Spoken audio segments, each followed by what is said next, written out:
तापळी फणसू गावाजवळ कोटजाई नदीच्या थंडगार काठी आणि सह्याद्रीच्या घनदाट दऱ्यात लपलेलं अद्भुत वारसास्थळ पन्हाळेकाची लेणी.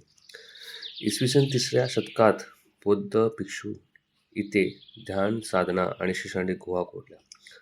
दगडात उभे स्तूप, शांत ध्यानकक्ष आणि मानुषी बुद्धांची नाजूक मूर्ती हे त्या काळात आध्यात्मिकतेत आजही अनुभवायला मिळतं. काळानुसार या लेण्यांमध्ये शैव आणि गणपती परंपरेची चिन्ह दिसू लागली. गणेशाचे कोरीव रूप, शुभ शक्तीच्या आकृत्या आणि स्थानिक देवी देवतांच्या रेखाटण्या या ठिकाणी बौद्ध आणि हिंदू परंपरेची सुंदर सांगड दिसते. इथे ब्राह्मी आणि देवनागरी लिपीतील जुने लेख आणि लाकडी मीमसारखे दुर्मिळ आकारही आहेत.